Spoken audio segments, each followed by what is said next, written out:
Assalamu alaikum, урматтуу YouTube көрүүчүлөр.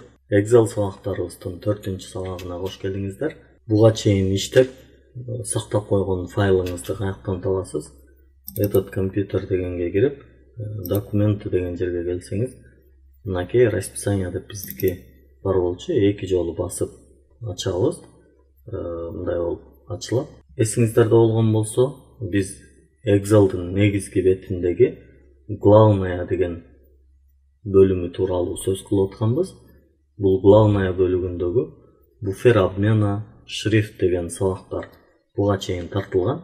Бул жогору жакта чыгып аткан жерди карасаңыздар, бул сабакты көрө аласыздар. Бүгүн болсо биз выравнивание, число жана стили деген жерге токтолуунун аракетин көрөбүз. Эң эле биринчи выравнивание деген бөлүгүн карай турган болсок, бул жерде өзүңүздөр байкагандай жазылган тексттерди же бул жердеги толтурулган бир нерселерди ордуларын жайгаштыруу боюнча, мисалы бул жака сандарды коюп алалы. Мындай боло турган болсо, байкасаңыздар бул 1ден 6га чейинки сан.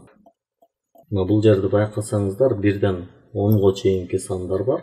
Бирок булар биздин жазган жерибиздин, жазган уячабыздын оң жагында жайгашып калды. Бирок биз муну оң жакта жайгашышын каалабай атабыз. Сол жакта жайгашсын десек, анда ушул жерден эле выравнивание бөлүгүнөн бул сол жакта турганын бассак солго кетет. Ушуну бассак солго кетет. Же болбосо выравнивать по центру деген бар экен. Центрда турсун десек, ортодо турсун десек, ушуну басабыз. Же оңдо десек, муну. Андан кийин болсо ошол эле жерде уменьшить отступ деген бар экен. Бул жактан сол жакта болсун, бирок солго жабышып турбай, бир аз кичине мындай бери жылып турсун десек, мынакей ушуну бассак, бул центрга келген жок, бирок бул жактан кичине бизге боштук берди. Бул көбүнчө баягы бул жактарда мындай бир көлөмдүү тексттерди, бир нерселерди жазганда мына ошону колдонсок болот. Андан кийин болсо дагы бир кызык нерсе бар. Бир аз чоңойтуп алалы. Мына байкасаңыздар, оң жакта анан эң төмөн жагына жабышып туруп калды. Буларды дагы туураласак болот. Мынакей азыр бул оң жакта жана эң ылдыйда туруп атат. Муну кылып алсак, жогору жакта болуп калат. Муну кылсак ортодо. Анан мындай кылып койсок, эң ортодо турсун десек, демек ушул жерде кылат экенбиз. Дагы бир кызык нерсе бар бул жерде. Бул АБ деп турган жерде ориентация деген экен. Тексттерди кандай жайгаштыргыбыз келип атат? Мисалы, мындай жайгаштыргыбыз келиши мүмкүн. Же болбосо ошол эле учурда буларды вертикальныйдын эки түрү бар экен. Ылдый караган вертикальный, мына дүйшөмбү деген ылдый карап кетип атат. Же болбосо ошол эле учурда жогору караганы дагы бар экен. Дүйшөмбү деп мындай. Же болбосо тескерисинче мындай. Бизге кандай ыңгайлуу болгон болсо, же кандай талаптагыдай болгон болсо, мына бул жерде ошол эле жерде эң аянда формат выравнивание ячейки дегенди бассак, биз өзүбүз каалагандай кылып алсак дагы болот экен. Мына бул жерде отступ берет экенбиз. Мына бул жерде -90 градус ылдыйга карап турат. Муну кааласак мындай кылып алсак болот, кааласак мындай кылып алсак болот. 45 градус кылып туруп, окей десек, бул жерде өзү деле 45 градус бар болчу. Мына дал ошол сыяктуу болуп калды. Бизге эскисиндей эле ордундай кала берсин. Андан кийин дагы бир кызык сонун нерсе бар. Мисалы, бул жерде аптанын күндөрү деген жазуу болсун. Мунун шрифти мисалы 16 болсун. Бул батпай калды. Бул ушул жерге батыш керек болуп атат. Мына ошол учурда ABC деп турган жер, переносить текст дегенди бассак, бул ушинтип ылдыйга түшүрүп экөөнү ушул жерге батырып коет.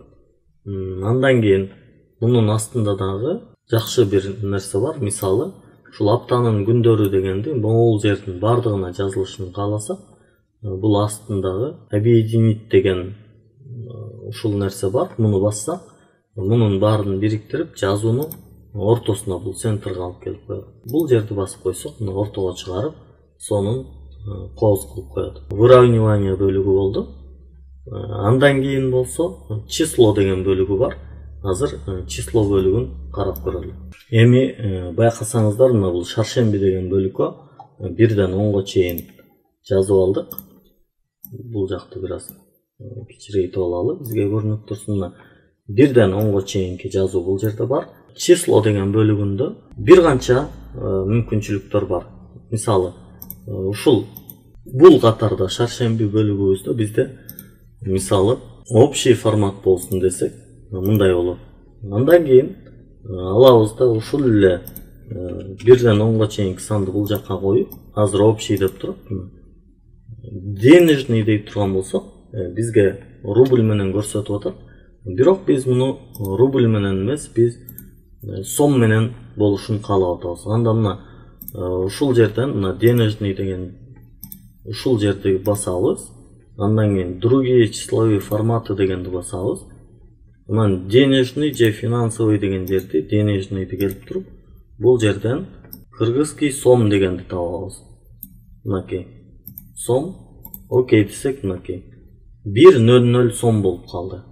Мынакей 1, 2 ушундай болуп атат. Ал эми болсо ушул жерден муну бул жерден мына ушул число бөлүгүндөгү бул увеличить, уменьшить деген бар. Увеличить дегенди кошсок, мына 3 нөл менен, уменьшить дегенди кошсок, 1 нөл менен болуп калды. 1 бүтүр 0 сом. Же болбосо балким мындай болушу мүмкүн. Же такыр эле бизге нолу жок, мындай 1 сом, 2 сом деп дагы турса болушу мүмкүн. Кээ бир учурда тыйындан бери эсептеш керек болгондо мындай увеличить кылып коебуз. 1 сом 10 тыйын, 1 болуп калат. Бул жерде дагы көптөгөн кызык нерселер бар. 1ден 10га чейинкини бул жакка көчүрүп алабыз да, бул жерде башка бардык нерселерди колдонсок болот.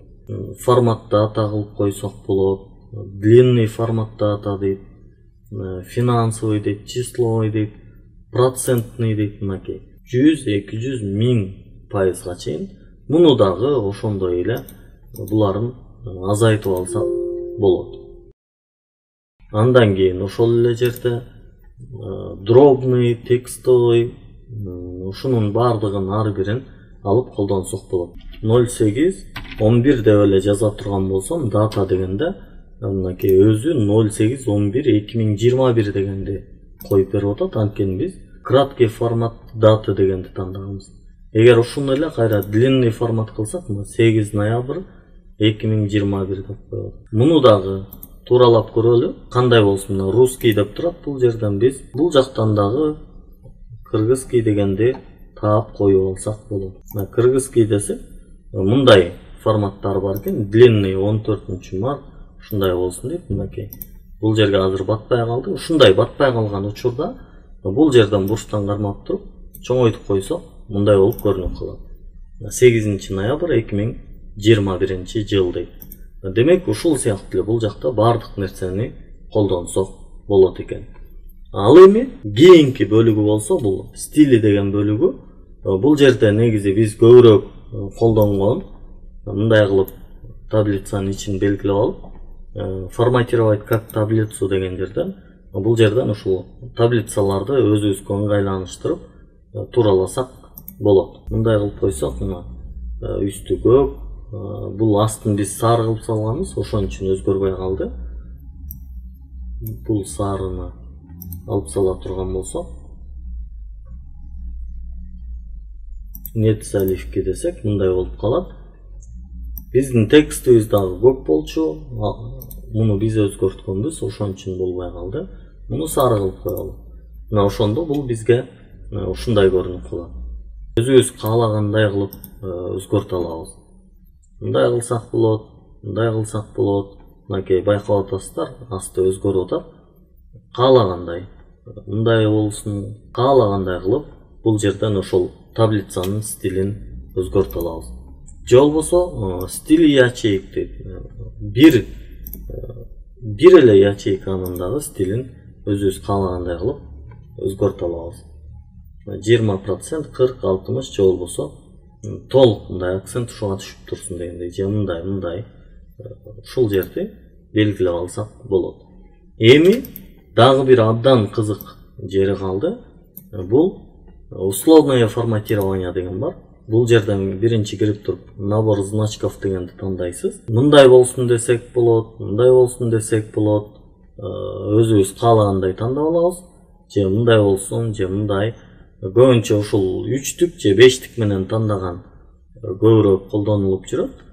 Же болбосо муну индикаторлор менен тандап туралы. Мындай кылдык. Мындай болгондо мына байкасаңыздар, бул бирдей сандар колдонулган кезде. Мисалы дейли, булардын баарын өчүрөлү.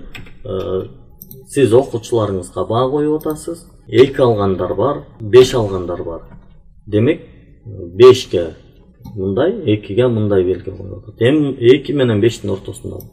Бул сом болуп калды. Муну денежный эмес, числовой кылып коелу. Уменьшить кылып салалы. Булардын баардыгын колдонуп атканда, биз ар бирин чогуу көрүп атабыз да, число бөлүгүнө келип атабыз, стиль жагын колдонуп атабыз, баардыгын колдонуп көрүп атабыз да. Муну жакшы байкап туруп эле кайра ушундай кылып колдоно берсеңиздер болот. Демек, мына 2 менен 5тин ортосунда ушундай болсун дедик. 3 болсо мындай болот, 4 болсо мындай болот, кайрадан 5 болсо мындай болот. Демек, 4 орто, 3 орто, 2 такыр начар, 5 эң жакшы деген бөлүк болуп калды. Же болбосо, ушуну эле кайра условное форматированиядан, набор значковдон эгер 5тик кылып ала турган болсо, мына байкап атасыздарбы? 5 эң жакшы, 4 бир аз жакшы, 3 кичине жаманыраак, 2 аябай жаман деген сөз. Демек, мунун баардыгын ушундай кылып колдоно берсек болот экен. Урматтуу YouTube көрүүчүлөр, урматтуу биздин каналыбыздын катталуучулары, эгерде бул видеолор сизге жаккан болсо, лайк басып, бул видеону башка бирөөлөргө да жөнөтүп коюңуздар. Анткени Excel'ди үйрөнөм деген адамдар көп, аларга пайдалуу болсун. Биздин максатыбыз элибиздин санариптик билиминин артышына гана салым кошуу, башка биздин максатыбыз жок. Бул сабактар акысыз, баардыгы каалагандардын баардыгы көрө алат. Баардыгыңыздарга ийгилик каалайбыз. Жакшы туруңуздар. Кийинки сабакта көрүшкөнчө.